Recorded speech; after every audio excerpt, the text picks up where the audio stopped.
একটা complain register করেছি BDO স্যারের কাছে। বলছিল আমার ওই পাণ্ডবপুর গাঁওসভার মধ্যে আমার বাবার একটা জায়গা ছিল, দোকানঘর ছিল। তো ওই দোকানঘর পাট্টা পাওয়ার জন্য আমি আবেদন করেছিলাম।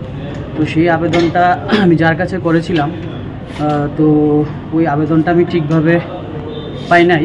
অ্যাকচুয়ালি ঘটনা ছিল আমার বাবার বাজারে আকস্মিক মৃত্যু হয়েছিল হার্ট অ্যাটাকের কারণে।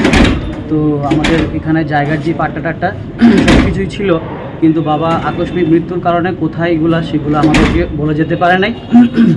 তো সেই কারণে বাজারের যে জায়গা ছিল ওই জায়গাটা পাওয়ার জন্যে তৎকালীন সরকারের কাছে আমি মানে যিনি দায়িত্বে ছিলেন ওনার কাছে আমি দ্বারস্থ হই, কিন্তু কোনো সদুত্তর পাই নাই। তো সদুত্তর না পাওয়াতে এই কিছুদিন আগে দেখা গেছে যাদের কাছে আমি দ্বারস্থ হই ওরাই এখানে আমার যে বাবার যে জায়গাটা ছিল ওই জায়গাটা মানে হরপ করার চেষ্টা করেছে। ওইখানে দোকান ভিটি করার জন্য মনে হয় এই পিলার টিলার কোনো কিছু লাগিয়েছে। কে লাগিয়েছে ওরা? এটা আমি যতটুকু জানি এটা এই দুলাল সরকার এবং ওনার ভাই এবং তপন সরকার আর ওনার ভাই ওরা মিলে মনে হয় এই জিনিসটা করছে। তাদের পরিচয় কি? তারা ওনারা ছিলেন ভাইস প্রেসিডেন্ট মনে হয়েছিলেন বিজেপির তৎকালীন সরকারের।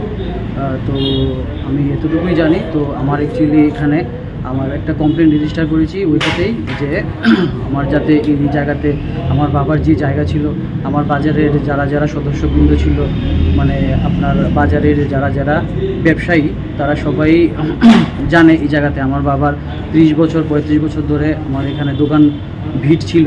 কিন্তু বর্তমানে সেই দোকান ভিটিতে মানে আমাদেরকে কোনো ধরনের ইনফরমেশান না জানিয়ে না বলে কোনো কিছু ওইখানে পিলার টিলার লাগানো হয়েছে। তো এই কারণেই যে আমার অ্যাকচুয়ালি কমপ্লেনটা আমি বিডিও স্যারের কাছে একটা লিখিত আমি দরখাস্ত করি অবজেকশনের জন্য।